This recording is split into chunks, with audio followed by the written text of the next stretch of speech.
The phone rang at 6:14 in the morning. I did not jump. I simply watched the name flash across the dark glass, already knowing who it was before my thumb lifted it to my ear. The rain pressed slowly against the window pane, steady and relentless, matching the quiet rhythm of my breathing. When I answered, her voice came through thin and sharp, trembling with the urgency she mistook for desperation. She did not ask how I slept. She did not offer a greeting. She cut straight to the demand. Her words were carefully measured to sound like pleading while carrying the unmistakable weight of expectation. She needed access to the contract. $300,000, sitting in a holding account.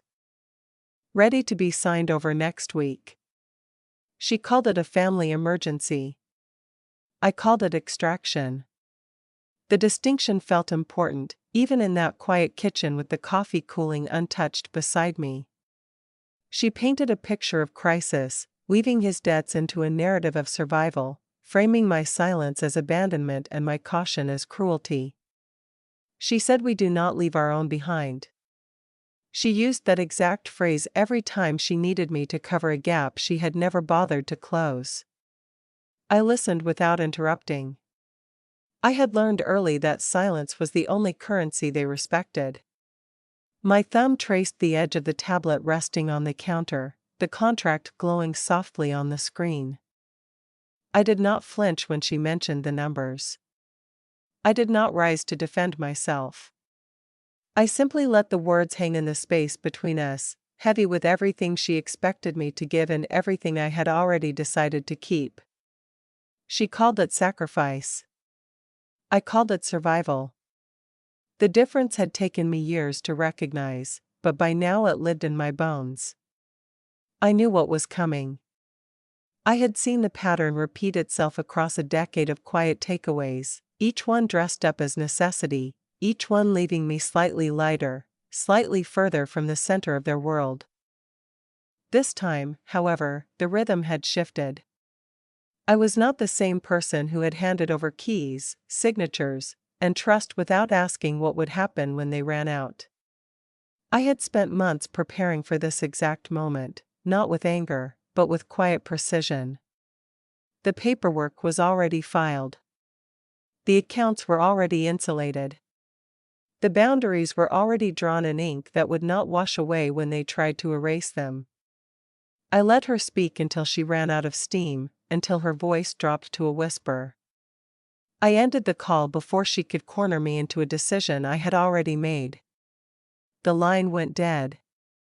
The kitchen returned to stillness. I looked down at the screen one more time. Watching the numbers sit there, calm and unbothered, exactly where I had placed them. I did not feel relief. I felt clarity. The kind that only arrives when you finally stop waiting for them to change. They had decades to show me what family meant. I had minutes to decide if I would still let them rewrite the ledger. I chose myself. And for the first time in my life, that choice did not feel like betrayal. It felt like breath. They had years to tell the truth. I had minutes to decide if I would still listen. That phone call did not surprise me. It simply confirmed what 20 years of quiet extraction had already taught me. Long before the $300,000, long before the contracts and the holding accounts, the ledger existed. It was just written in smaller denominations, disguised as tradition, and delivered with a smile that never quite reached their eyes. The pattern began in childhood, not with shouting, but with arithmetic. Every time my brother launched a new venture, the family orbit shifted. A restaurant that folded in 6 months, a rental property that required constant repairs, a car that needed replacing after a reckless night. None of it ever cost him. The money moved quietly. Routed through joint accounts my parents controlled, explained away as investments in his future. I watched from the margins, learning early that his failures were family projects while my successes were merely expected contributions. When I graduated at the top of my class, the celebration lasted exactly long enough to take a photograph. By dinner, the conversation had shifted to tuition costs, holiday expenses, and how my brother needed a cushion for his next step. My achievement was not celebrated. It was harvested. The family group chat became the primary instrument of this quiet accounting. It lived on my phone, a digital ledger disguised as connection. Notifications chimed with regular precision. Birthday wishes arrived alongside requests for wire transfers. Holiday greetings doubled as reminders about upcoming family obligations. I learned to read the subtext quickly. A casual question about my workload was never casual. It was a precursor. They always followed suggestion with the phrase that sealed every transaction. We do not leave our own behind. It started as comfort, or at least that is how they framed it. Over time, it became a financial leash. They used it when I hesitated to cover a credit card balance. They used it when I questioned why my sister's wedding budget was suddenly short. They used it when I tried to explain that I was building my own foundation.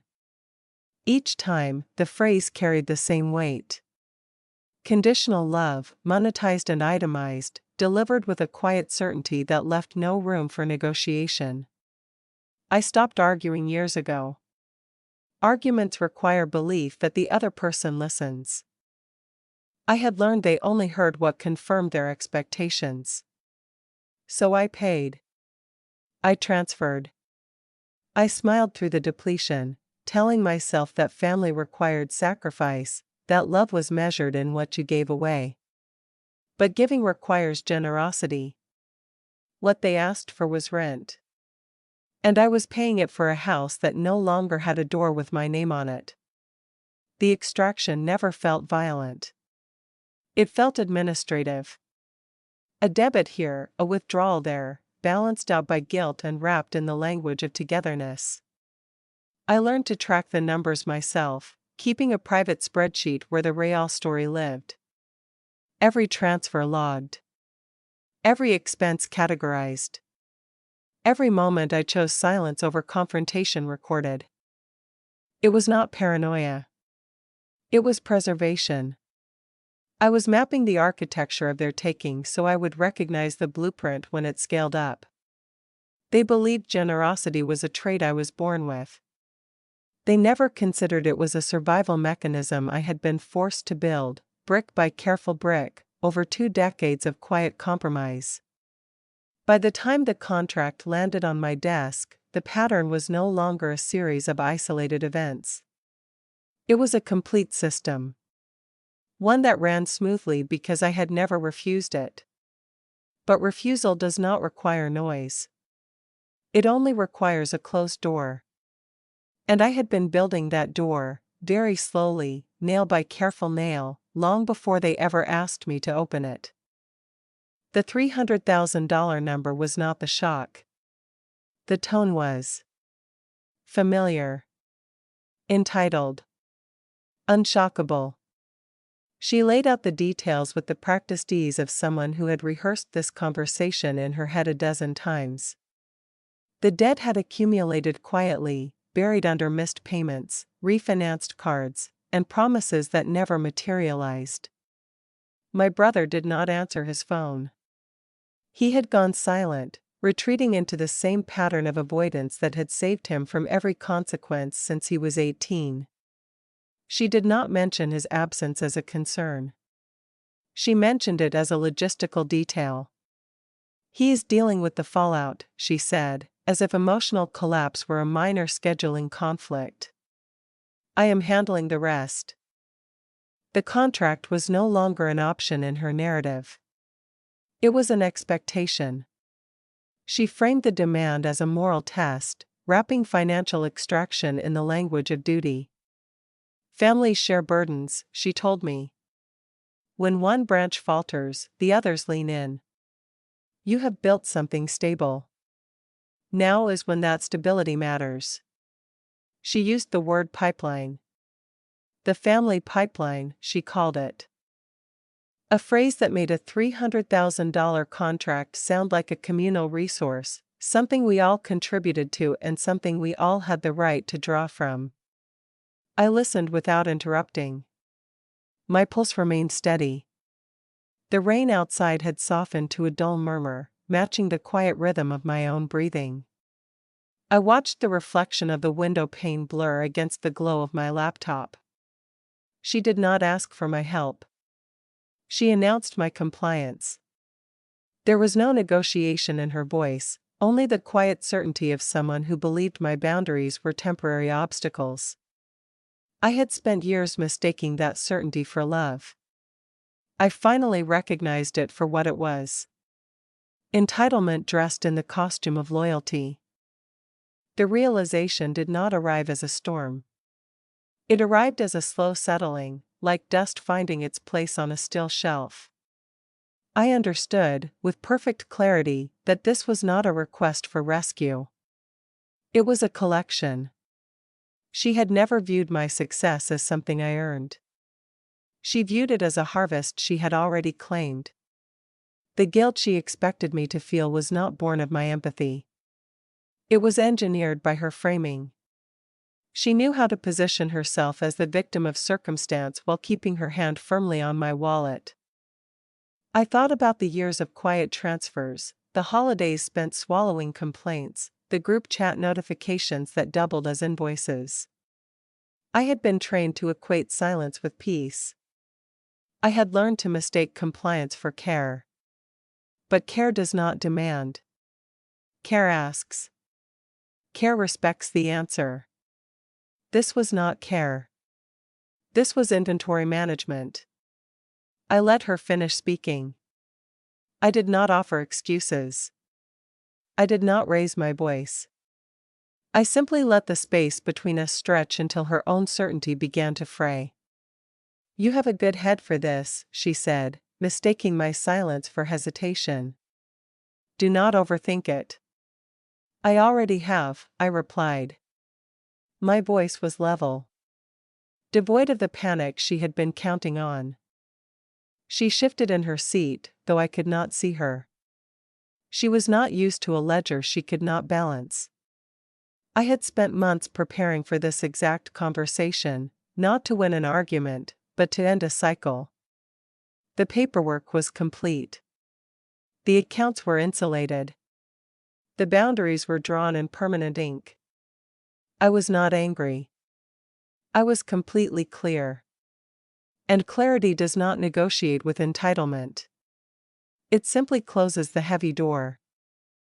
I did not wait for the phone call to begin building my exit. I began months earlier, long before the numbers grew large enough to feel dangerous.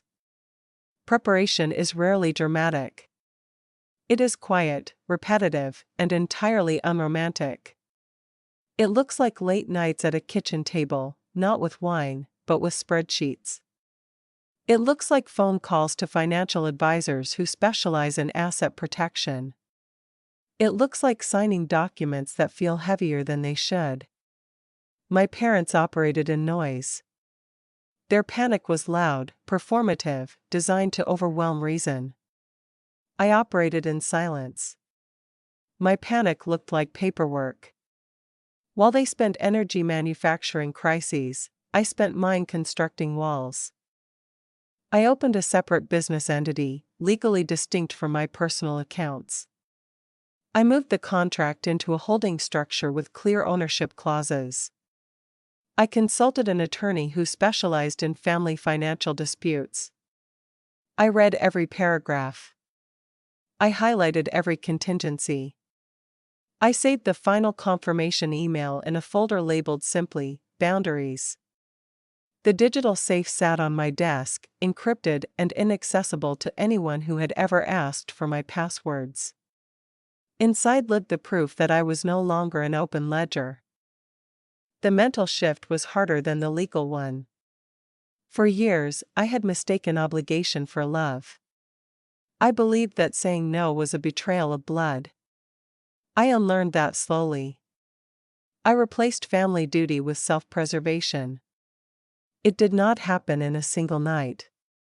It happened in quiet moments. When I declined a request without offering an excuse. When I stopped checking the group chat for demands. When I realized that my worth was not tied to my utility. I practiced refusal like a muscle.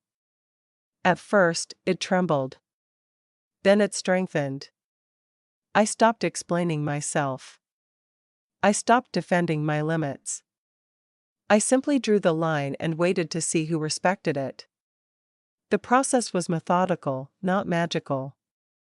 There was no sudden enlightenment. Only deliberate action. I met with accountants. I reviewed liability structures. I separated shared accounts. I updated beneficiaries. I created a paper trail so clear that ambiguity would have no place to hide. Each step felt like laying a brick. None of them felt easy. All of them felt necessary. I watched my parents continue their cycle of panic and performance. They borrowed, they defaulted, they blamed, they repeated. They assumed I would always be there to absorb the fallout.